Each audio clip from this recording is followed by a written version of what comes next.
Bolak balik dari rumah ke masjid, masjid ke rumah, rumah ke masjid, masjid ke rumah, dia adalah orang betul-betul orang yang beriman. Kemudian dalam ayat yang lain Allah katakan ciri-ciri orang yang beriman itu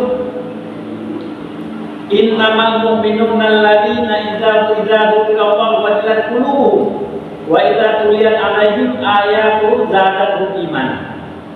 Sesungguhnya ciri-ciri orang yang beriman bila dipanggil, disebut nama Allah, bergetar hatinya. Dan apabila dibacakan ayat-ayat Allah kepada mereka, semakin meningkat iman mereka. Ada bergetar hati kita ketika dipanggil hayya 'alas shalah. Sahabat-sahabat Nabi ketika dipanggil Allahu Akbar, kalau mereka lagi ada di ladang, kan bisa kerja lagi, jatuh cangkulnya. Ada sahabat yang ketika bangun rumah, sedang bangun rumah, dipanggil Allahu Akbar, Allahu Akbar, nggak bisa kerja, jatuh alat kerjanya. Rasulullah sendiri kata Aisyah, kalau mendengar panggilan Allahu Akbar, Allahu Akbar, wajah beliau merah seperti tidak kenal siapa di depannya. Allahu Akbar ini maksudnya Allah yang maha besar, yang lain kecil. Ladang kita kecil, rumah kita kecil, keluarga kita kecil, kantor kita kecil. Yang besar hanya Allah Subhanahu wa ta'ala. Dan panggilan azan ini Allahu Akbar, ini adalah panggilan Allah. Walaupun yang azan itu Bilal, orang yang panggil Allah. Sama dengan anak sekolah, waktu masuk lokal ditekan bel atau pukul lonceng. Ini panggilan guru. Kalau ada anak kamu masuk, saya kan bukan guru yang panggil, itu kan lonceng. Anak ini yang bodoh, itu panggilan guru. Tapi guru nggak panggil satu-satu, nak masuk, dikasih kode, ditekan bel, maka semua anak-anak masuk ke dalam lokal. Yang nggak dipanggil nggak masuk, tukang potong rumput nggak masuk dia, tukang jual cendol nggak masuk. Yang masuk adalah siswa-siswi yang sekolah di situ. Itu juga Allah panggil kita, orang-orang yang beriman, untuk berpuasa di bulan Ramadan. Ini adalah panggilan Allah yang menyuruh kita untuk menunaikan puasa kepada orang-orang yang beriman. Tujuan daripada puasa ini adalah menjadi orang yang bertakwa. Puasa ini melatih kita untuk bertakwa. Maka puasa ini bukan hanya menahan lapar, haus dan lapar, tapi menahan hal-hal yang membatalkan puasa kita. Bukan membatalkan puasa, hal-hal yang membatalkan pahala puasa kita. Kalau yang batal puasa semua kita sudah tahu, ya, makan, minum, hubungan suami istri di siang hari dan seterusnya. Ini yang membatalkan pahala puasa. Puasa nggak batal, tapi pahalanya batal. Apa saja? Di antaranya kita dilarang makan makanan, jangankan yang haram di bulan ini, tapi yang subhat pun dilarang makan. Yang subhat, mana subhat? Kalau yang haram sudah nampak, yang halal sudah jelas. Yang subhat itu di antara halal dengan haram. Ragu-ragu, misalnya ibu-ibu, bapak-bapak lihat lewat sawah, tiba-tiba dapat telur bebek satu. Wah, ini ada telur bebek. Bebek kita ada di sawah itu, bebek orang lain juga ada di sawah itu. Ragu kita, apa telur saya, telur orang ini, telur bebek orang. Oh, ini telurnya hijau, ini saya punya lah. Padahal orang lain ada juga hijau. Kita makan, ini hukumnya subhat, tidak jelas, ragu-ragu. Maka kata Rasulullah, yang ragu-ragu itu tinggalkan. Atau buka puasa kita makanan-makanan yang kita beli. Maaf cakap, itu kadang-kadang roti itu yang dibuat bukan orang Islam, yang orang Cina buat bukan Islam. Dia kadang tangannya tidak suci. Itu di rumah dia selalu ada anjing yang bulu panjang itu, kayak kucing. Itu anjing dia pegang-pegang. Kadang tempat dia aduk roti tidak ditutup, di situ main-main dia. Nanti aduk lagi tepung di situ. Ini kena pastikan yang kita beli dari orang Islam yang jelas halalnya, tidak subhat. Tuan-tuan dimuliakan Allah Subhanahu berikutnya, kita jaga pandangan kita, mata kita tidak melihat maksiat. Kalau dulu melihat maksiat mungkin di pasar, di mana-mana. Sekarang maksiat di tangan kita, di HP kita. Lihat, sudah nampak gambar-gambar yang jorok. Kita nonton. Ini membatalkan pahala puasa kita. Puasa nggak batal, tapi pahala puasa nggak ada. Mengumpat, mengunjing, fitnah, cakap tidak baik kepada orang. Mengumpat itu menceritakan keburukan orang di belakangnya. Bila dia dengar dia marah, itu namanya mengumpat. Walaupun betul dia jahat, tapi kita cerita di belakang dia keburukan dia. Bila dia dengar marah, ini namanya mengumpat. Ini sama hukumannya dengan memakan daging saudaranya. Kemudian beda dengan fitnah. Kalau fitnah yang tidak ada, kita ada-adakan. Ini fitnah. Jadi beda dengan mengumpat dengan fitnah. Ini juga membatalkan pahala puasa kita. Kemudian yang kita langkah ke tempat maksiat, mengambil barang tanpa izin dan seterusnya. Ini semua amalan ini, keburukan ini akan membatalkan pahala puasa. Maka kata Rasulullah, banyak orang yang puasa, tapi apa yang dapat? Haus dan dahaga saja, tak dapat pahala. Sidang orang ini kita jaga. Kemudian berbanyak amalan baik. Apa amalan baik? Baca Quran, salat sunat, kemudian banyak sedekah, pendurikan kepada, beri makanan kepada orang berbuka puasa, santuni anak yatim. Hari-hari kita buat amalan-amalan baik di bulan Ramadan ini.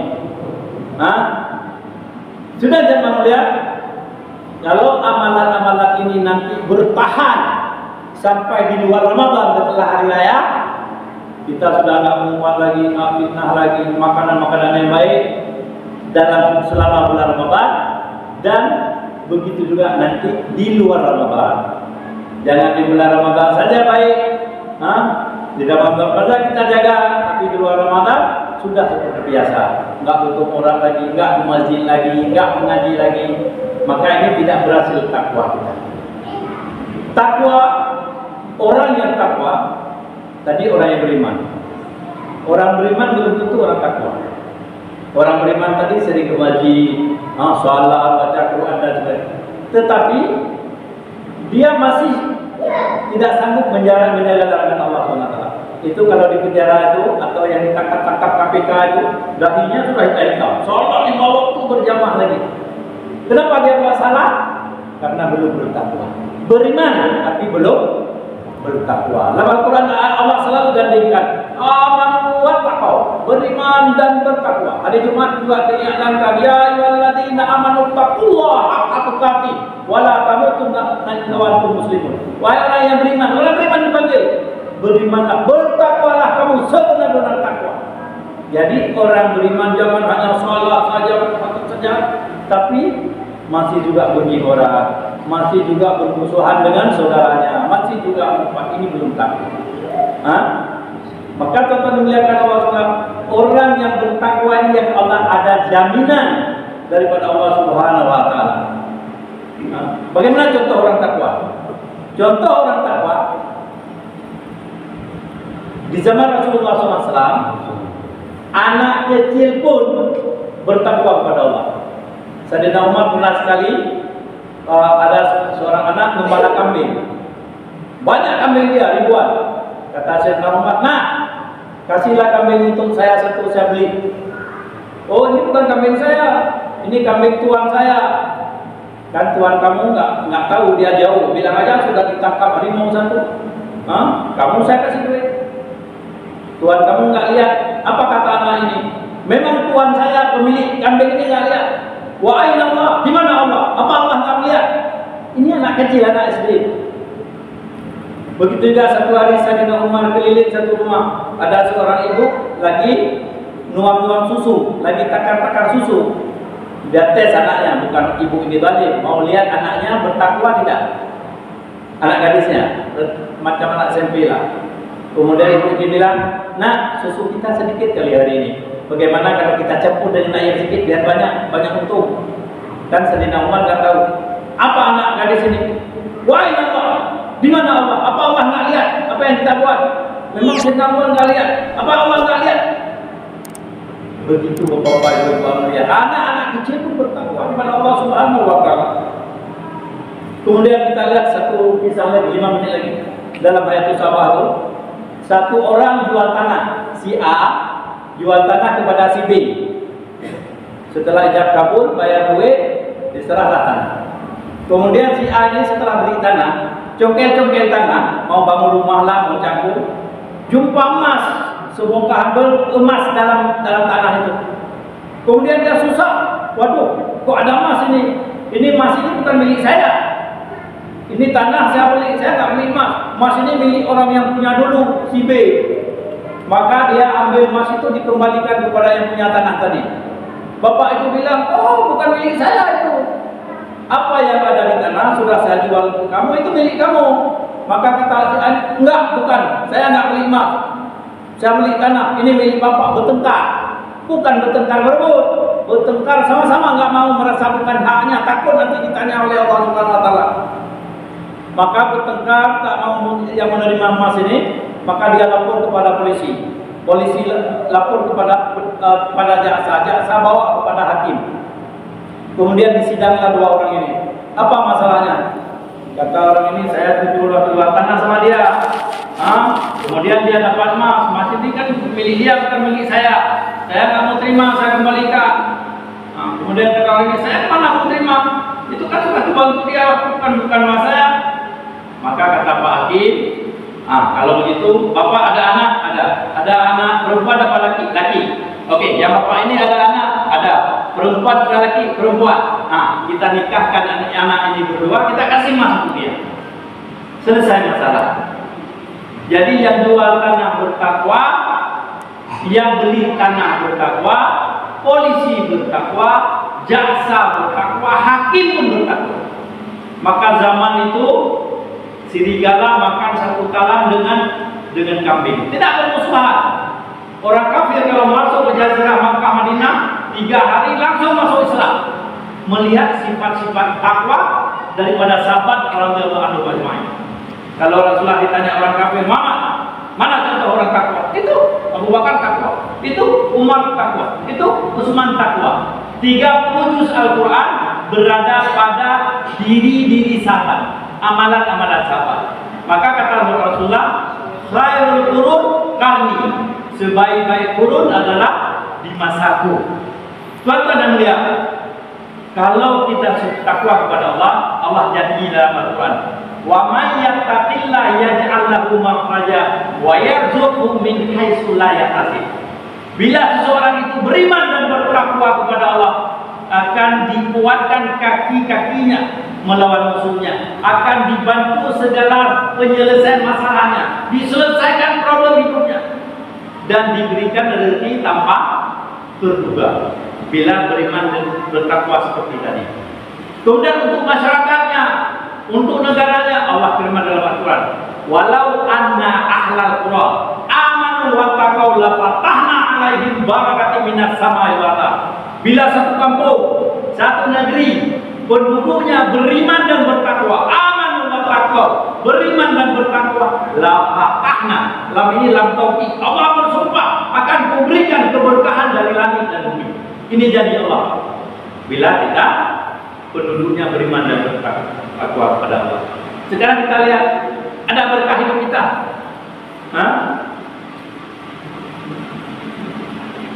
Kita lihat toko-toko sewa mahal, laku tidak ada. Di mana-mana ditulis dijual, disewakan, dijual, disewakan. Tanah ini dijual beserta rumah. Tak ada pun yang beli. Tak ada laku lagi. Dulu 100.000 duit kita bisa belanja sebanyak-banyaknya. Sekarang 100.000 duit dijalankan dan sudah. Panen kopi nggak sampai sebulan 100 juta, sudah tak ada keberkahan. Rezeki nggak ada keberkahan, umur nggak ada keberkahan. Mana keberkahan umur? Asyik dengan HP 24 jam. Dulu kita dengar rumah ini baca Quran, sana baca Quran, di sini pengajian, sana tak ada lagi. Masjid kosong di mana-mana, tak ada keberkahan. Dengar apa? Bicara mamanya kan kenal lagi sama anak. Bicara orang tua tadi apa lagi oleh anak-anak.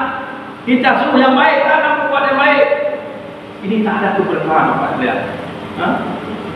Tapi itu kemarin saya ke tempat KKN saya dulu di daerah orang tambak udang itu. Kata Ustaz, dulu kami sekali panen 1 Avanza.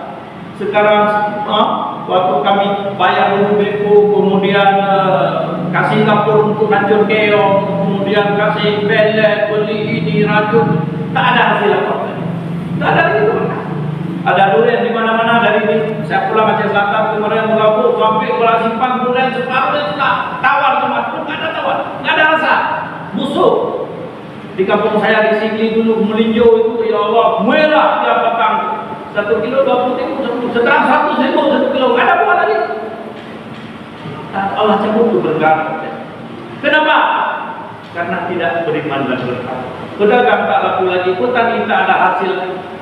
Maka solusinya apa? Penyelesaiannya apa? Ajak orang beriman dan berkah. Jumpai saudara kita dari rumah ke rumah, terutama anak kita, istri kita bertaat kepada Allah, bertakwa kepada Allah. Orang kampung kita mau memakmurkan masjid, terutama kaum lelaki. Kemudian juga mau ajak lagi orang-orang kampung lain semua bertakwa. Inilah solusinya. Maka ini jamaah kita alhamdulillah datang ini 40 hari dari 15 Syawal kemarin ke Labu Aceh Selatan ke Benang Mulia, dan alhamdulillah 15 hari lagi di Takingon. Kami dalam rangka mengajak semua kita beriman dan bertakwa kepada Allah, tobat kepada Allah. Apalagi momen-momen Ramadan ini Bapak Ibu lihat, kita jaga amalan-amalan kita, jauhikan maksiat. Didiklah anak-anak kita, masuk anak-anak kita ke pesantren, habis Quran. Ini membuat nanti masa depan menjadi berkah kembali. Insyaallah Allah lihat. Mudah-mudahan singkat ini dapat bermanfaat bagi kami sendiri dan Bapak dan Ibu sekalian. Kami ada mungkin 2 hari, 3 hari di sini. Marilah kita kerjasama. Kami sebagai muhajir, Bapak-bapak sebagai kaum ansar di sini. Kalau ada kerjasama kita, kerjasama dalam bidang mengajak manusia ke agama. Kalau yang lain makanan, tempat, alat tidur kami sudah bawa sendiri. Beri semua kita bawa sendiri. Tapi ajak Bapak-bapak kerjasama untuk bawa kami ke saudara kita yang belum taat, yang belum salat, yang belum ikut dakwah. Bagaimana bisa ikut juga ikut kepada saudara kita yang lain, insyaallah. Dan tutup dengan doa majelis. Subhanallah wa bihamdihi wa asyhadu an la ilaha illallah. Waalaikumsalam warahmatullahi wabarakatuh.